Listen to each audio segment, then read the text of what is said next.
নতুন একটা ব্লগে তোমাদের সকলকে ওয়েলকাম। সবাই আশা করি ভীষণ ভালো আছো। আমি কিন্তু আজ খুব একটা ভালো নেই, কারণ আমার শরীরটা ভীষণই খারাপ লাগছে কদিন ধরেই।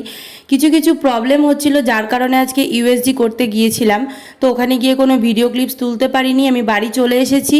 তো তোমাদের সঙ্গে বলছি যে কি কি হয়েছিল অ্যাকচুয়ালি। আসলে বেশ কিছুদিন ধরেই আমার পেটের ডান সাইডটা ভীষণ পরিমাণে ব্যথা করতো। মানে খুব বেশি বলবো না, মানে আস্তে আস্তে ব্যথা হয়েই যেত কন্টিনিউ। তো তার জন্য আমি ডাক্তারও দেখিয়েছিলাম।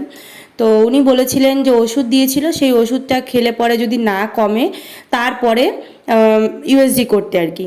তো সেই মুহূর্তে কমে গিয়েছিল ওষুধ খাওয়ার পরে। তো এই ইদানিং এই একটা সপ্তাহ ধরে আরও বেশি করে ব্যথাটা হচ্ছে আর কি। তো সেই জন্য সবাই বলছিল যে ইউএসজিটা করিয়ে নিতে। তো সেই জন্য আর কি রেমেডিতে ইউএসজি করতে গিয়েছিলাম। আর সেখান থেকে আসার পরে এই দেখো রান্না বসিয়ে দিয়েছি। উচ্ছে আলু ভাজলাম, ডাল করেছিলাম, আর এখানে মাংস এনেছিল, সে মাংসটা করছিলাম। রবিবার দিন যেহেতু গিয়েছিলাম, তো রবিবারে তো মাংস হয়ই, তো সেটাই আর কি করছিলাম। আর রিপোর্ট কি বলো তো পরে দিয়ে দিয়েছিল, তো সেটা কি রিপোর্ট এসেছে সেটা আমি পরে জানাচ্ছি। এদিকে দেখো মাও আবার মাংস বাটিতে পাঠিয়ে দিয়েছে। আর মানে মাংসই ছড়াছড়ি আজকে। আর এটা দেখো শ্বশুরবাড়ি গাছের আর কি পেয়ারা, সেটাও আর কি মা আর কি পাঠিয়ে দিয়েছে। তো দেখো রান্না বান্না তো আমার কমপ্লিট হয়ে গেছে। আর মা দেখো আশফল পাঠিয়েছিল, একটা ব্লগে দেখিয়েছিলাম, তো সেই আশফলটা আর পেয়ারাটা কেটে নিয়েছি। এইটাই আর কি দুপুরবেলা খাচ্ছিলাম ভাত খাওয়ার আগে। তো রিপোর্ট কি হলো সেটা বলছি তোমাদেরকে। আমি যে কারণে আর কি ইউএসজিটা করালাম, যে ব্যথাটা কি কারণে হচ্ছে, তো সেইটা কোনো কিছুই আর কি ধরা পড়লো না। রিপোর্ট সব নর্মাল। আমি যেমন ভেবেছিলাম আর কি হয়তো স্টোন হয়েছে কোনো, এরকম হলেই হয়তো ব্যথাটা করে, কিছু কিছু সিমটমসের জন্য ভেবেছিলাম। তো তারপর দেখলাম ওটা কিছুই না, তবে একটু মেজর মানে ফলিকলসগুলো কিছু চেঞ্জেস দেখা দিয়েছে। তার জন্য বলেছে একটু হাঁটাহাঁটি করতে, এক্সারসাইজ করতে, আর ফাস্টফুডটা একটু কমিয়ে দিতে। মানে বাড়িতে খেলেও, বাইরের খাবারগুলো না খেলেই হলো, বাড়িতে করে খেলেও খেতে পারো। আর জলটা একটু বেশি পরিমাণে খেতে, একটু ফল শাকসবজি এইসবগুলো খেতে। তো এইগুলো যদি আমি মেনে চলি তাহলে পরে ডাক্তার দেখাতে হবে না। মানে এই সময়টা ঠিকঠাকই আছে আর কি। যদি এটা পরবর্তীতে আরও দেরি করে ইউএসজি করা হতো তাহলে আরও প্রবলেম দাঁড়িয়ে যেত। তো সেই জন্য বললো ঠিকঠাকই আছে, একটু মেনে চললে পরে সব ঠিক হয়ে যাবে। আর এই দেখো এইটা আর কি অনলাইনে অর্ডার দিয়েছিল ও, শুর এক যেটাকে বলে। তো আমাদের ওই বাড়িতেও তো আছে, তোমরা জানোই, দেখেইছো। তা এইটা আর কি ও অর্ডার দিয়েছিল, তা দুজনে মিলে এটা সেট করে ফেললাম রাত্রেবেলাতে। আর এই দেখো জুতোটাও সাজিয়ে রেখে দিয়েছি। এবার রাত্রেবেলাতে ও বললো পরোটা খাবে, তো অল্প তেলে আর কি পরোটাটা করব, একদম কম তেলেই করি আর কি বাড়িতে করলে পরে। কিন্তু ভাই যেহেতু আজকে হঠাৎ করে ও আর কি বললো যে ভাইকে বলো রাত্রেবেলা আসতে, কারণ মাংস রয়েছে আর পরোটাও ভাই ভালো খায়, তাই জন্য পরোটা আর মাংসটা খাওয়া হবে রাত্রেবেলা। হঠাৎ করেই বললো, তো এটা কোনো ঠিকই ছিল না।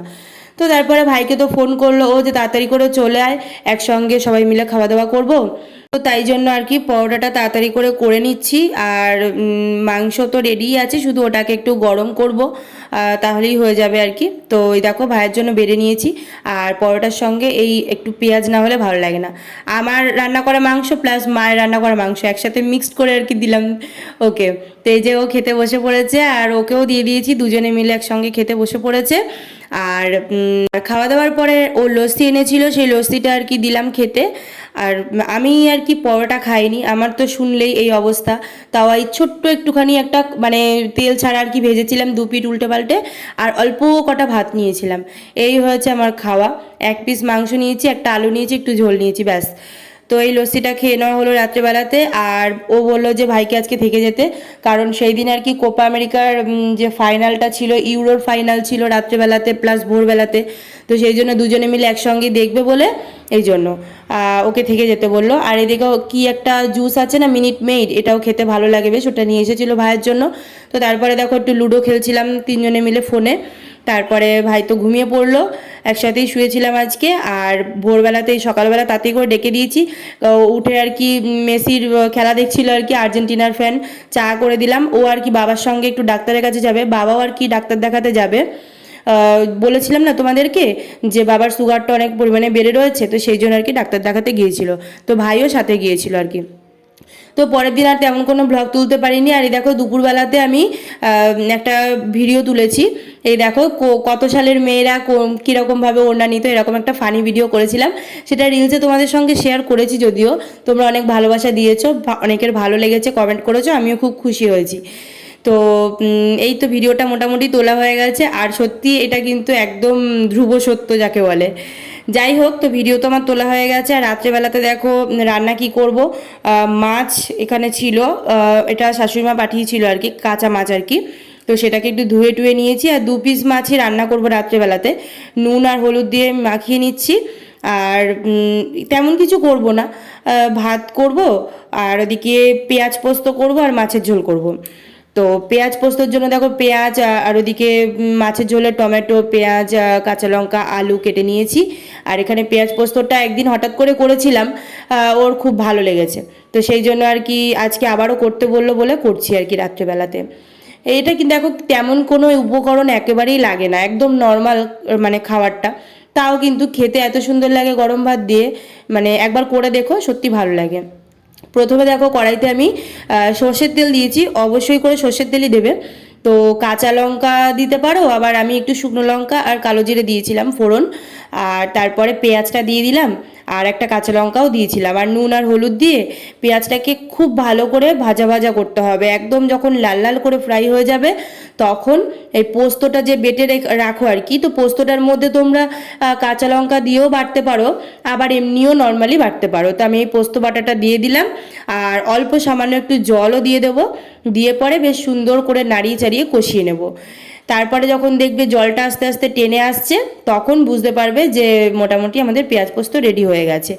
আর বেশি জল জলে একদম রাখবে না, যখন দেখবে শুকিয়ে আসছে আর দেখবে একটু তেল ছাড়তে শুরু করবে, তখনই বুঝবে যে আমাদের পেঁয়াজ পোস্ত একদম রেডি। তো এই দেখো রান্না তো আমার হয়ে গেছে পেঁয়াজ পোস্ত, আর এটাকে তুলে রাখছি। আর এরপরে করব হচ্ছে মাছের ঝোল। আর ওদিকে তো আমি ভাতও বসিয়ে দিয়েছি। তবে অবাক কাণ্ড, আজকে ভাতের মধ্যে সেদ্ধ দিয়েছি জানো কি, কাঁকরোল আর আলু। আমি কোনোদিন কাঁকরোল সেদ্ধ খাইনি, আজকে ভাবলাম একটু ট্রাই করে দেখি তো কেমন লাগে। তো সেই জন্য আলু আর কাঁকরোল দিয়ে দিয়েছি সেদ্ধ। আর এদিকে আবার করে কড়াই বসিয়ে দিয়েছি, মাছটা ভেজে নেবো আর কি। তেল গরম হয়ে গেছে ভালো করে, আর 2 পিস মাছ খুব ভালো করে আর কি 2 পিঠ উল্টে পাল্টে ফ্রাই করে নেব। মাছের ঝোল রাত্রেবেলাতে খাবো, তো অত মানে রিচ করে আর কি করব না, একদম নর্মালভাবে যেমন ঝোল করে। তবে হ্যাঁ, একটুখানি পেঁয়াজ আমি দিয়েছিলাম, পেঁয়াজ টমেটো না দিলে অতটা ভালো লাগে না, আদা রসুন এসব আমি কিছু দিইনি। আর মাছের সাথে সাথে একটা নিনজা টেকনিক দেখো, আলুটাকেও দিয়ে দিয়েছি। সেই তো আলুটাকে আলাদা করে ভাজতে হবে, তো বেকার গ্যাসটাকে পুড়িয়ে কি লাভ বলো, মাছের সঙ্গে একবারে আলুটাকে দিয়ে দিয়েছি। ভালো করে ভাজা হয়ে গেছে, তুলে নিলাম। আর ওই তেলের মধ্যে দিয়ে দিলাম একটু কালো জিরে ফোড়ন, আর ছোট ছোট করে টুকরো করে কেটে রাখা পেঁয়াজ দিয়ে দিলাম। পেঁয়াজটাকে ভালো করে ভেজে নিয়ে তারপর আর যা যা মশলা আর কি লাগে, টমেটো দিয়ে দিলাম, কাঁচা লঙ্কা দিয়ে দিলাম, আর একটু যা যা মশলা বলতে নুন, হলুদ, লঙ্কার গুঁড়ো, এই সমস্ত কিছু দিয়ে, আর একটু জিরের গুঁড়ো এসব দিয়ে আর কি মশলাটাকে কষিয়ে নেব। আমি বেশিরভাগ দেখবে করার সময় একটুখানি পেস্ট করে দিই। তো পেস্ট করে সবসময় আর ভালো লাগে না, আর মিক্সি বার করো আবার ধোও, এই যেন ঝামেলা। ওই জন্য এইভাবে আর কি ছোটো ছোটো করে কেটে নিয়েছিলাম, যাতে আর কি ভালো করে ঝোলের সাথে মিশে যায়। তো তারপরে দেখো জল দিয়ে দিলাম, মশলাটা খুব ভালো করে কষে গেলে আলুটাও দিয়ে দেবো, আলুটা একটু সেদ্ধ হওয়ার ব্যাপার আছে।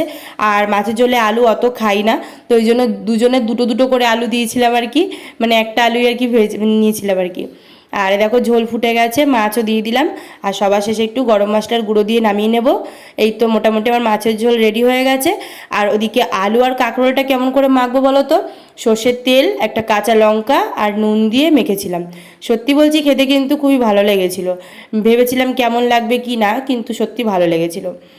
তো তোমরা ভালো থেকো, সুস্থ থেকো, আবার দেখা হচ্ছে নতুন কোনো ব্লগের সঙ্গে। প্লিজ কানেক্টেড উইথ মি, সকলে ভালো থেকো, টাটা।